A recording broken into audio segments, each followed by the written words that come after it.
Hello, Black Eagles. Beşiktaş are on the verge of completing the signing, a surprise signing, I should say, for the 22-year-old Dutch youth international Ernest Poku from Bayer Leverkusen. And joining us right now is Jean-Paul Rison from FC Afkikken 433 and 433 and ESPN and so on and so forth. He's joining us live from the studio in Amsterdam right now from FC Afkikken. Jean-Paul, thank you very much for joining us right now. This news only just broke, and I reached out to you, and you were so kind as to make some time for us. But is this something that surprises you?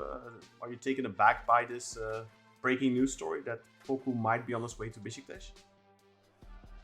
Yeah, kind of surprised me. Thanks for having me, of course, Khan, again on the show. Well, yeah, it surprised me because, but that's the thing that Ernest Poku does. He just keeps surprising us because his move last year to Bayer Leverkusen surprised us as well, and not just us as journalists, but also AZ Alkmaar as well. They didn't see that move coming. We also didn't see it coming. How regular of a starter he would be in Leverkusen. And now with a sudden move to Turkey, yeah, that surprises me again. So that's kind of like a hat trick of surprises. Yeah, and then especially I think because you mentioned this off air as well, but I think they didn't really see him as ready yet for that big of a step to the Bundesliga, to Bayer Leverkusen, maybe to the Bundesliga, but not to a big club like that, because it's not like he's had that big breakthrough season like a Johan Bakayoko did at PSV before he went to Leipzig. So why do you think that he went, other than of course the presence of Erik ten Hag at the time?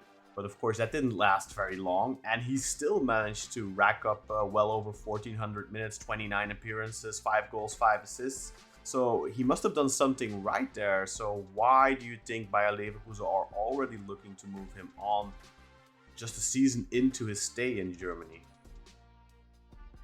Well, it's kind of interesting because to go back in history, just a year, he only managed to be a regular starter for AZ since January last year. Did a good 6 months, but not a 6 months with a lot of goals or a lot of assists. I mean, everyone saw his potential, and as it were keen on seeing him improve even more over the last season. But yeah, when a certain amount of money comes to the table for a player that hasn't been proving something for very long, well, sometimes you just gotta accept what they're offering you, and that's what they did. Then everybody had, well, kind of its doubts if such a player from AZ who hasn't been making that impact that much would it be a regular starter at Bayer Leverkusen. But yeah, the fun thing is he was straight away. Obviously, Leverkusen had a strange season last year with Erik ten Hag coming in but leaving the club already after I think 180 minutes of matches. So, but also after that, under the new manager, under the interim manager, the caretaker Rogier Meijer, also a Dutchman, and also with Kasper Juhlmann, yeah, he has been picking up a lot of minutes. So that's what kind of a surprise for us. In the Dutch media, there were a little bit rumors of him moving this year to Italy, to Fiorentina. But now, yeah, you said to me, news. You broke the news for me as well that it would be Beşiktaş. Yeah, it's an interesting move. I'm not sure if he's gonna pick up a lot of assists or goals because that's the main criticism with him.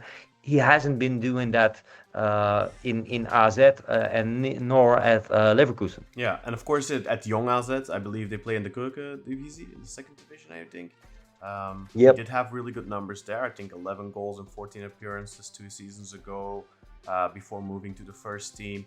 Also for Jong Oranje, for the youth national team for the Netherlands. He's one of the most capped players for the under 19s or under 21s. I have to lie about that exactly, but he's also been pretty prolific for them. So there is that untapped potential for him to become a goal scorer, become a provider, a creator. But what do you think in terms of attributes makes him stand out? What do you think that Bayer Leverkusen saw in him, what Fiorentina saw in him, and what Beşiktaş now see in him as well to decide to make a move for him? Well, he's a classical right winger. Like over the last couple of years, almost all right wingers are left-footed. He's a classical one who you can send deep and provide an assist or to the striker. So yeah, he's a right-footed right winger, and he has a lot of potential. I think in Leverkusen he has played as a right winger in a 3-5-2 formation as well. Yeah, right wing back While too. at AZ, well, at AZ, he was like the right winger in a 4-3-3 kind of formation. So I'm not very into Beşiktaş at the moment in what style of play they have. So I'm very curious, what do you think? How are they going to use them if the transfer is going through? Yeah, well, there's been a lot of talk about that. Of course, Vincenzo Italiano is the new Beşiktaş coach, and he has a very particular way of playing. And there was a lot of talk about him wanting a right winger, a classical right winger, to stretch the opponent, allowing the fullback to come into the midfield, underlap, come into the penalty area, which we've already been seeing from Amir Murillo, former Anderlecht, former Marseille. You will be familiar with him. And he's been doing that really well and coming into the box, even scored a goal last week. We've seen it, those penetrating runs from him, but then we've seen him in combination with Vaclav Černý, and Černý, of course, you know very well too. He's more of a player that likes to cut inside on his stronger left foot. So I think it does actually make sense, because with Leandro Trossard on the left side, you already have one winger that's going to opt for that cut in on his stronger right foot in his case. That would make sense then to have a more classical profile on the right to stretch the opponent, keep the pitch as wide as possible, and to make the gaps for other players to dive into, to run into, bigger. So I think it makes sense in Italiano's play style. And he's also known for being somebody who's very good at getting the most out of his wingers. Of course, Nico Gonzalez at Fiorentina, Orsolini at Bologna. There's other examples as well, of course, but he's somebody that loves to work with young players too, and mold them a little bit. So I think normally I would say for a 22-year-old player like this to come to Turkey, who has to take those next steps, don't know if that's a good choice for his career. But with Vincenzo Italiano, maybe it could be a good move for him. But we'll have to wait and see, obviously. Yeah, I'm very curious as well, like which amount of money has come to the table to convince Bayer Leverkusen to sell him to Turkey, because when he moved from AZ to Germany, he was only valued 4 million euros. Transfermarkt saying now his value is around 25 million euros, which I think is a very serious amount of money for a player who has shown what he has shown to this day. I see his potential, but I don't think he's gonna be like one of the main men in this Beşiktaş side, to be honest. Yeah, we'll have to have to see. That's where my doubts are a little bit. Yeah, I understand. I mean, look, Fiorentina were very keen on him. Apparently, the news there just broke as well. They were looking to finalize the deal, and then apparently the player made a different choice in the last moment. So they were talking about a total package of 20 million euros. So it'll probably be in the vicinity of 20-25. I'm seeing 25 in the media right now, but we've seen a lot of exaggerated numbers this summer when it comes to Beşiktaş transfers, and they always end up being lower. You know, Trossard was going to be on 9 million a year. That ended up being 6.5. Dusan Vlahovic was going to be on 8 or 9 million. That ended up being 7.5. So we have to wait and see until the official numbers are disclosed. Maybe signing bonus, whatever comes into play as well. But I would imagine somewhere in the ballpark of 20 million. And like you said, for a player that's still relatively unproven, but in today's markets, what do you buy with 20 million nowadays, right? Especially when you're going for a player that's somewhat proven now in a top 5 league, 29 appearances, 5 goals, 5 assists. It's actually, he had a better season than Johan Bakayoko, who I think a lot of people expected more from in his first full season in the Bundesliga. Of course, he had different competition. Exactly. Yeah, obviously, but I can see it from a Bayer Leverkusen point of view as well. Like, I don't think they really are very keen on selling him, but yeah, if you bought a player last summer for 10 million, he's done a decent year, and you can sell him for twice the money. Well, from a business point of view, yeah, that's just doing business, right? So Yeah. probably I would do the same if I were them. Yeah, plus, I mean, he was brought in under Ten Hag. Then, as you said, interim manager was Dutch as well. Who's their manager now? What does that person want? And not a lot of teams are super keen on like you said, a classical winger anymore, right? Most teams prefer a inverted winger who will cut on this stronger foot and cut inside. It's just a modern way of playing, and I think there's a limited market now for a traditional winger these days, maybe.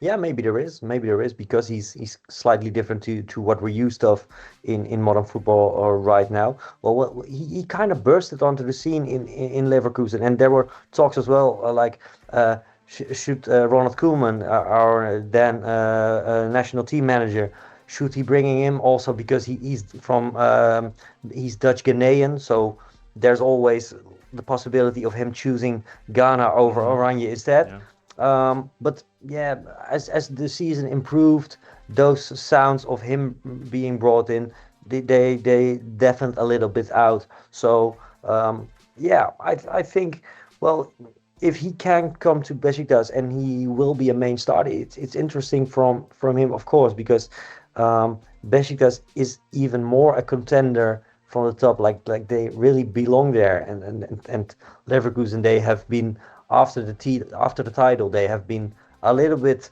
weakened off compared to that enormous season under Xabi Alonso. So yeah, I can see why it's an interesting move for him as well.